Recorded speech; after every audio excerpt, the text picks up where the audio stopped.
After decades of war, the Earth sphere finally enjoyed a relatively peaceful time in the early UC 100s.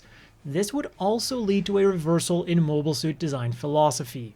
Rather than continuing the trend of ever more bigger and more powerful machines, the Federation instead opted to invest in so-called miniaturized mobile suits. In part thanks to more advanced technology, mobile suits could now be made smaller without sacrificing performance, a move that not only granted them more mobility, but also made them significantly cheaper to produce. This move was spearheaded by the Federation's new Strategic Naval Research Institute, or SINRI for short. As such, they would create the first miniaturized mobile suit ever, the D-50C Loto, a special operations transformable mobile suit that stood at only 12.2 meters tall thanks to its miniaturized reactor. And while the Loto wasn't widely adopted, it did give SINRI valuable data for their future mobile suits. And you know who can give you valuable information for the future? Today's sponsor, Skillshare, the online learning community with thousands of inspiring classes for just about everyone. Whether you want to explore new skills, deepen existing passions, or get lost in creativity, you'll be sure to find something that fits with your needs and your level. Like this course by Jacob Morgan on the future of work, 5 mindsets to power your career. And as you'll soon find out, accountability, empathy, and self-awareness definitely sound like things Anaheim Electronics could have learned from. But anyways, because Skillshare is tailored towards learning, there are no ads and premium classes are added all of the time, meaning that there's always something new to explore. So click the link in the description down below if you too want to start exploring your creativity today. The first 1,000 of my subscribers to do so will get a 1-month trial of Skillshare completely free. But now back to the video. Even though the Loto was the first miniaturized mobile suit, it wouldn't be the first mass-produced miniaturized mobile suit. And in fact, it wasn't even SINRI that produced it.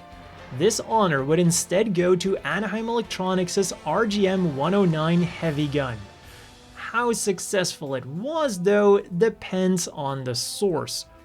On the one hand, the unit proved to be very popular with pilots, and it also managed to perform admirably during the conflicts with Mars Zeon and later the Crossbone Vanguard. So, as a proof of concept, the Heavygun definitely seemed to achieve what it needed to, and it would also begin to quickly replace the Federation's aging J-Guns.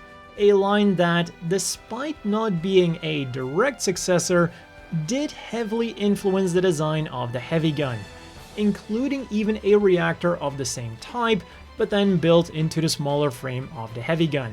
Its weapons then were also very similar to those of the J-Gun. It came with a pair of head-mounted Vulcans, 2 quadruple grenade racks instead of a single triple one, 2 beam sabers, a beam rifle, and a shield. However, this shield wasn't ideal. It was simply a slab of metal treated with anti-beam coating, which meant that it severely lacked defensive power when compared to contemporary Crossbone Vanguard machines who used beam shields, and it also lacked offensive power when compared to the shields used by the old J-Guns. What the unit did excel at was mobility and maneuverability. But despite its performance and popularity, the Heavygun didn't meet the expectations of the Federation.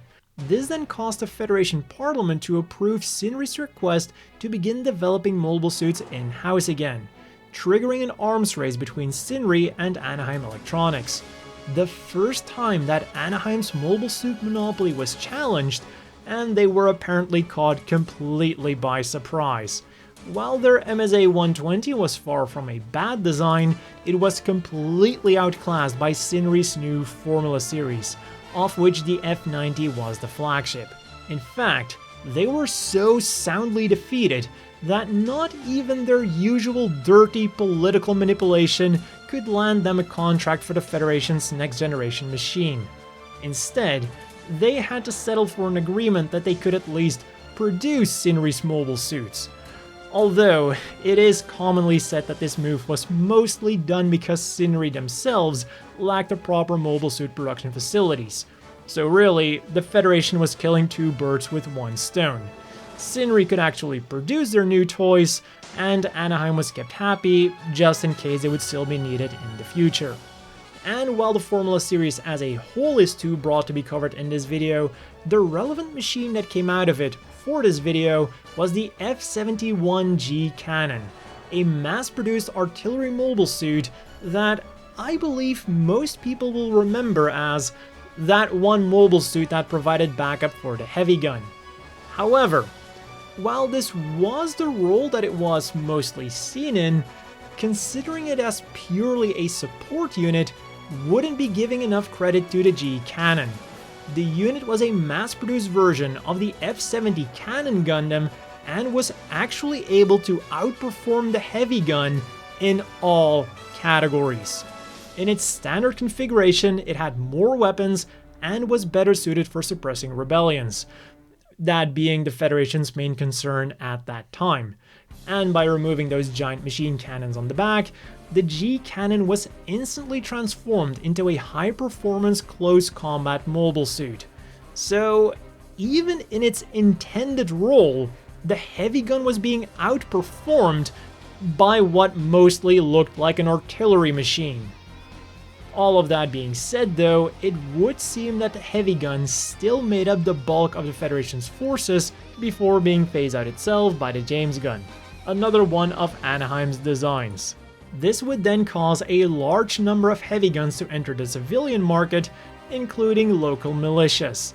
The most well-known of these being the RGM-109 M5 Heavygun, a stripped-down heavy gun that was used by the militia forces of the Macedonia colony. The unit was slightly smaller, had less verniers, and also lacked Vulcan guns and hip-mounted grenades.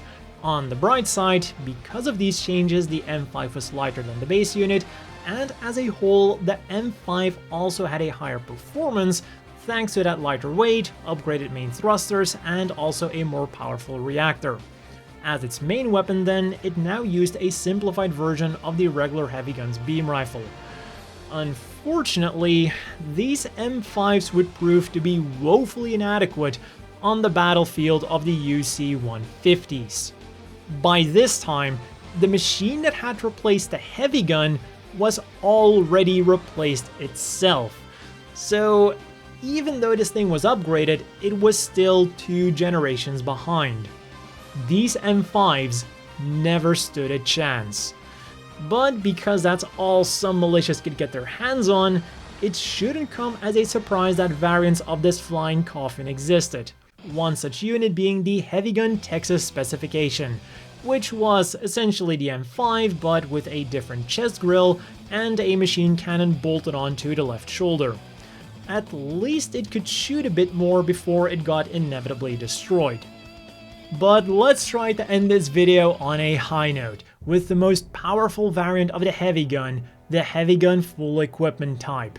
With the Heavygun only featuring a basic weapons layout, it was decided that this close to mid-range focused mobile suit simply needed more weapons to fix all of its problems. So in addition to its standard weapons, the Full Equipment type could also be equipped with the following equipment: a missile pod on the right shoulder that carried 9 ground-to-ground missiles, 2 quadruple machine cannons inspired by those of the G-Cannon on the left shoulder. They fired armor-piercing, fin-stabilized discarding sabot rounds and were colloquially known as the twin machine cannons, a double-barreled machine gun that could be mounted on the right arm, although there are conflicting reports on whether these were beam cannons or grenade launchers, but it is of course possible that both types existed. And the same goes for the double-barreled gun on the left arm. While there is no doubt that this thing could also serve as a shield, some sources list it as a double beam cannon, whereas others list it as a twin railgun. Again, it is possible that both versions existed, and that they simply looked the same on the surface so that production costs could be saved. And then finally, a weapon with the power to sink a battleship that could be mounted on the backskirt. And as you've probably guessed by my vague description, we are again not entirely sure of what it was. It's either a short beam launcher, a bazooka, or as I look at it, 2 different weapons that simply look the same. Whatever the case might be, the weapon only had limited ammo. Now, while slapping extra weapons onto a mobile suit is all fine and dandy, there were two limiting factors to this configuration. First of all, the thrusters remained the same, meaning that if everything were to be equipped, the machine would suffer a devastating loss of mobility, something that would have been unacceptable on the battlefield of that time. Remember, it was all about being mobile. And second of all, the reactor remained the same, meaning that not only would its mobility suffer, but also its operating time. Now, this could potentially also explain why some weapons are listed as a beam version in one source, but as a non-beam weapon in another. Originally, they could have all been beam weapons, but then upon seeing the strain they put onto the reactor, non-beam versions were also developed to at least fix that one issue. But putting that aside, in practice, the full equipment type would hardly ever sortie with that full equipment, and its pilots would instead pick and choose the equipment that was needed for the mission beforehand. And well, this is where the Heavygun ends. What I found particularly striking here is that oftentimes when I'm doing these kinds of videos, I'll gain a new appreciation for the machine that I'm covering, or for one of its obscure variants. But in the case of the Heavygun, my opinion actually went down, because when we see it in the anime, it's usually doing pretty well, partially thanks to the fact that one of its pilots is one of the main characters. But then, when you look at the specs, the reception by the Federation, the usual dirty Anaheim politics, and then the other contemporary mobile suits, the Heavygun suddenly feels less like a next-generation high-performance mobile suit, and more like a stopgap measure until they get the actual next-generation machine. It's like they say, the pilot can make all the difference, which then also means that Birgit is a better pilot than many would give him credit for. Anyways, that has been all for this development history of the Heavygun. A big thanks to Skillshare for sponsoring this video. Again, links down below, and another big thanks to the Patreon supporters. I hope everyone watching has a great day, and I'll see you all next time.